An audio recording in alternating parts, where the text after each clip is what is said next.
Hi everyone, and welcome to another tutorial of SUPERSYSADMIN.com. Today we will cover how to deploy Active Directory on Windows Server 2012 R2 using PowerShell. For the purpose of this tutorial, I've already prepared two freshly installed servers. On the first one, SSA-ADC01, we're going to install the Active Directory role and afterwards create a new domain. On the second one, SSA-ADC02, we will also install the Active Directory role and then promote it to a domain controller in our new domain. Okay, let's start. We switch back to our first server, SSA-ADC01, and open a PowerShell console. Now by default, on a freshly installed server, we do not have any Active Directory commandlets available. The modules containing those commandlets will only become available once we install the Active Directory role. Let me demonstrate that and run get module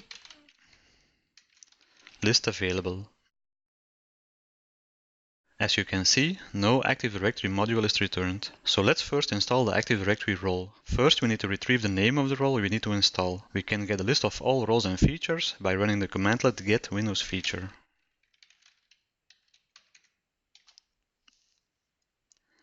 As you can see, the list is quite extensive. So let's shorten this a bit by running the same command, get Windows feature, and add the name parameter and filter on AD star. So now we see a list of all Active Directory related roles. The one we need to install is AD domain services. In order to install the role, we can use a commandlet install Windows feature. We add the parameter name AD domain services, and I will also include the parameter include management tools so that all necessary management tools directly get installed. Okay, the installation has finished and no restart is required. So let's again run get Windows feature, name AD, and as you can see, the Active Directory domain services role is now marked as installed. And if we again run get module list available, you can see that we now have two additional modules available. The first one, Active Directory, contains all commandlets we can use to manage Active Directory. The second one, ADDS Deployment, contains all the commandlets we can use to deploy Active Directory. In order to see a list of all available commandlets in a module, we can use the commandlet get command. And we add the parameter module and choose Active Directory. As you can see, the list is quite extensive. We see, for instance, new AD computer. We can use to create a new Active Directory object for a computer. And we also have, for instance, new users to create a new user account. We can do the same for the other module, ADDS Deployment. And there you can see a list of all the commandlets we have available to set up our Active Directory. We see, for instance, install ADDS domain, but we cannot use that commandlet as it's used for creating a new domain in an existing forest. Since we have nothing set up yet, we will need to use install ADDS forest. So let's have a look at which parameters can be used for this commandlet. If we type get help, name install ADDS forest, and then use a parameter show window, so we can see it in a separate window.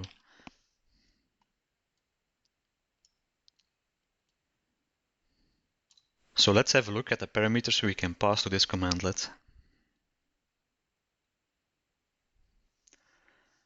Confirm is a common parameter, and if used, it would prompt us for confirmation before running the commandlet. We will add it here with the value of false to avoid that we get this prompt.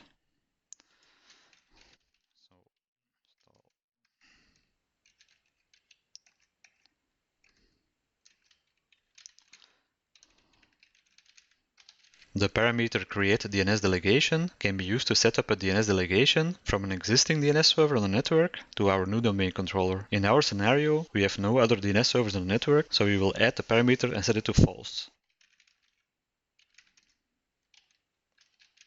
The parameter database path allows us to customize the path where the Active Directory database is stored. If not specified, the database will be placed in the default path, which is the directory NTDS under the directory system root, which is usually C Windows. In case you're setting up a DNS delegation, you can use a parameter DNS delegation credential to specify a username and password to perform this operation.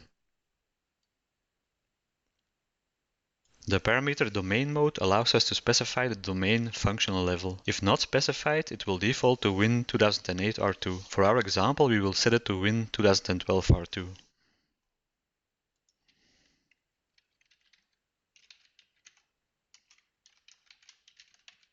With the domain name parameter, we can specify the name of our new forest. We will set ours to supersysadmin.local.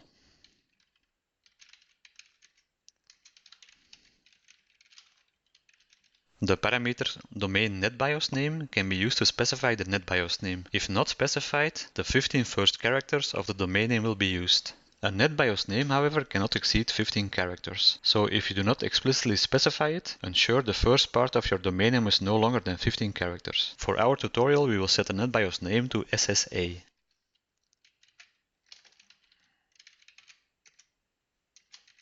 With the force parameter, we can suppress any warnings that might appear during the installation of the new forest.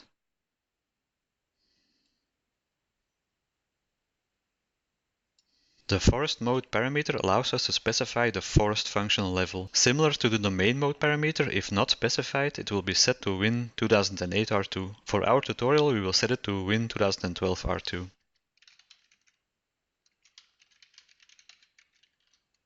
The install DNS parameter specifies whether the DNS server service should be installed and configured. By default, for a forest installation, this parameter is set to true. The log path parameter allows us to specify where the Active Directory transaction log is stored. Similar to the database path parameter, if not specified, the default path is the directory NTDS under the system root directory. With the no DNS on network parameter, we can specify that there currently is no DNS service available on the network. When you don't specify this parameter, you have to ensure that there is a DNS server configured on the TCP/IP settings of the server's network card. We will add it to our commandlet as we have no DNS server configured yet on our network adapter.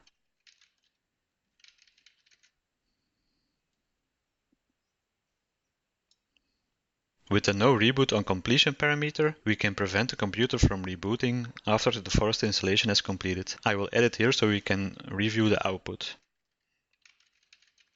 On the safe mode administrator password parameter, you can specify the password that can be used when booting the server in safe mode, in case you would need to go into directory services restore mode, for instance. This is a mandatory parameter, as the domain controller does not have any local accounts anymore. I will not pass the password to our commandlet, but will enter it when we are prompted for it. With the skip auto configure DNS parameter, we can prevent the automatic configuration of the DNS client settings. The parameter should be used in case you have already your DNS server installed and configured. When specifying the skip prechecks parameter, only a base set of validations are performed, similar to the DC promo process on older versions of Windows Server. We want to have a full validation, so we will not add this parameter.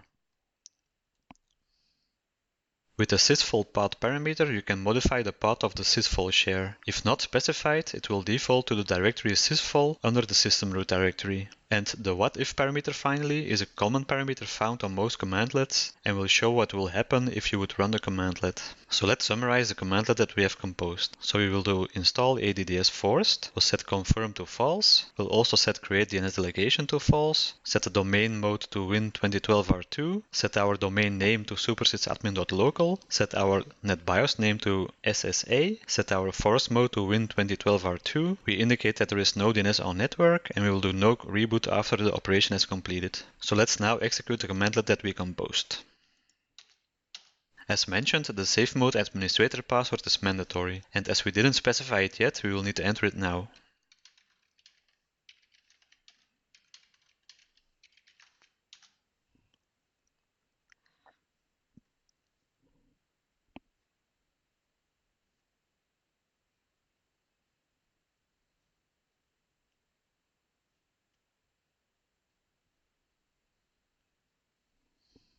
Okay, the new forest has been installed, but there are some warnings. The first one is related to NT4 and is probably not relevant anymore for most environments. You can review the reference KB for more information. The second warning is related to the DNS delegation which could not be created. So although we set the parameter create DNS delegation to false, we still get this warning. It seems there is no way to avoid this warning. You will also notice we see both warnings twice. This is normal, as first a prerequisite check is done, which will produce the warnings, and afterwards the actual domain controller installation is performed, which again produces the same warnings. So let's reboot the server to complete the operation.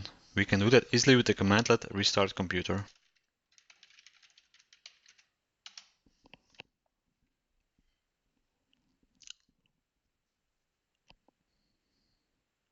Let's sign in again.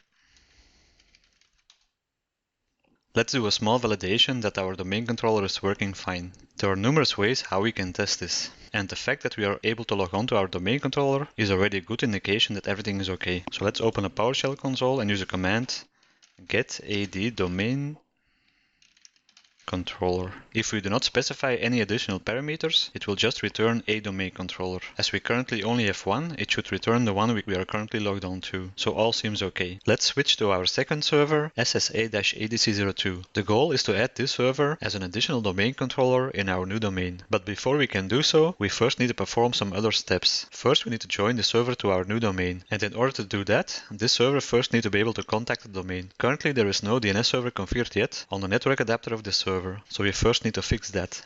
If you run the command get net adapter, it returns us a list of the network adapters on this server. As you can see, we have one adapter and its name is LAN. Now let's check if we have a DNS server configured on this adapter. So let's again run get net adapter and now specify our adapter with the parameter name and then pipe it through to get DNS client server address.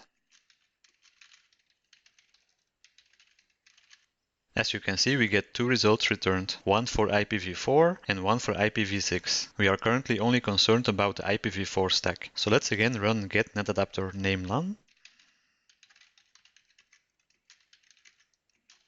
And now pipe it through to set DNS client server address. And we will set a parameter server address to 10.10.20.10, which is the IP of our first domain controller.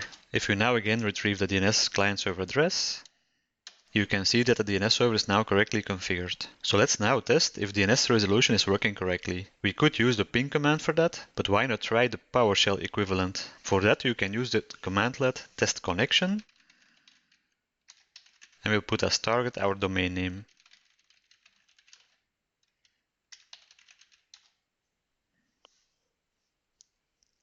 And as you can see, the connectivity is okay. So now we are ready to join the server to the domain. For that, we can use the commandlet add computer. And we need to specify the domain name, which is supersysadmin.local. And we also need to pass a domain credential. And we can do so by using the get credential commandlet.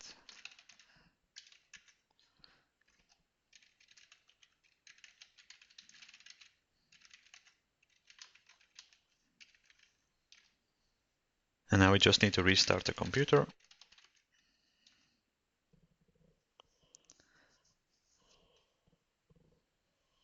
Okay, let's sign in now with our domain administrator.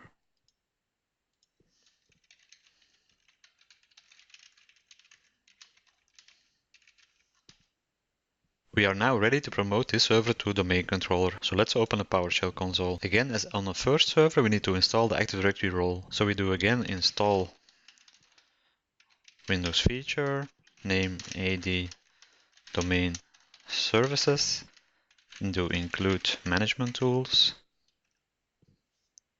Okay, the installation is finished and no restart is required. So let's again examine which commandlets we have available in the ADDS deployment module. So we again run get command module ADDS deployment. To promote a server to a domain controller, we can use the commandlet install ADDS domain controller. Let's have a look at which parameters can be used for this commandlet. If we type get help name install ADDS domain controller, then use a parameter show window, so we can open it in a separate window. Here I will not cover all parameters this time, as some are identical to the ones we already saw on the install ADDS forest commandlet. With the AD prep credential parameter, you can pass a credential to use for the AD prep utility. This would be used in case you already have an older domain and you're now configuring the first Win 2012 R2 domain controller in the domain. This is not the case for us, so we will not use this. The parameter allow domain controller reinstall would be used to continue installing this domain controller in case another domain controller with the same name would be detected. By default, the command commandlet would not proceed in such a case. The allow password replication account name parameter can be specified when installing a read-only domain controller. With this parameter, you could specify additional users, groups, and computer accounts whose passwords can be replicated to it. By default, only the allowed ROTC password replication group would be allowed to replicate. With the parameter application partitions to replicate, you can specify application directory partitions that need to be replicated. Confirm we already covered, and I will edit again with the value false.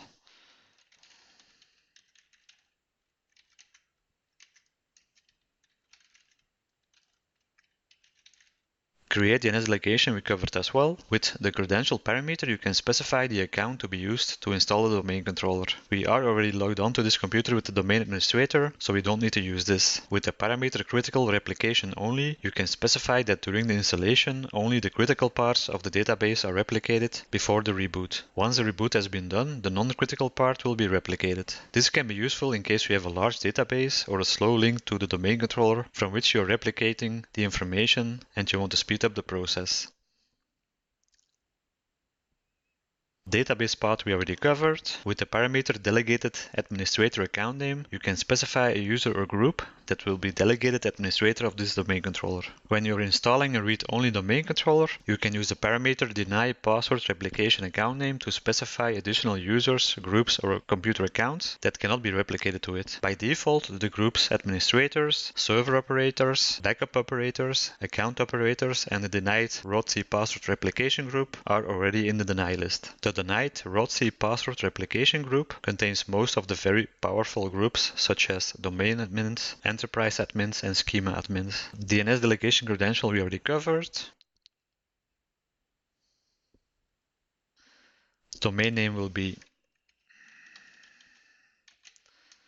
supersysadmin.local. Force we already covered. Install DNS as well. With the parameter installation media path, you can specify the location of the installation media that will be used to install the domain controller. By default, when installing a new domain controller, it will replicate the Active Directory database from another domain controller over the network. But you could also take a backup of the database and mount it on the new server and use that as your source. Log path we already covered. With the parameter move infrastructure operation master role if necessary, you can transfer the infrastructure FISMA role to the domain controller that you're installing. No DNS on network we already covered. With the no global catalog parameter, you can specify that the new domain controller should not be a global catalog. By default, all domain controllers will become a global catalog. No reboot on completion we already covered. We will add it to our commandlet so we can review the results. When you want to set up the new domain controller as a read-only domain controller, you have to add the parameter read-only replica. With the parameter replication source DC, you can specify a specific domain controller from which you want to replicate all data. Safe mode administrator password we already covered. With the site name parameter, you can specify in which Active Directory site the domain controller should be placed. If not specified, the site will be set to the site linked to the subnet in which the IP of the server is located. If this is not set up, the site will be set to the site of the domain controller of which you are replicating your data. Skip auto configure DNS we already covered. Skip pre-checks as well. With the system key parameter, you can specify the system key for the media from which you replicate the data. Sysvol path we already covered. The parameter use existing account allows you to link a server to an existing ROTC account. And finally, what if we already covered as well. So let's summarize the commandlet that we have composed. So we'll do install ADDS domain controller, put confirm to false. Our domain name will be supersysadmin.local and we will not reboot after the operation has completed. So let's now execute the commandlet that we composed. So we again have to enter our password for the safe mode.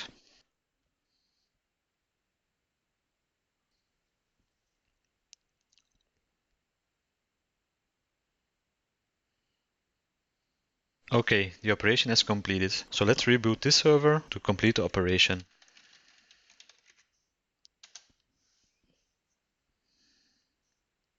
While our second server reboots, we jump back again for a moment to our first domain controller. So we will again run the command get AD domain controller. But by default, the commandlet only returns one domain controller. To return all domain controllers, we can add a parameter filter with value star, and we will also do a select object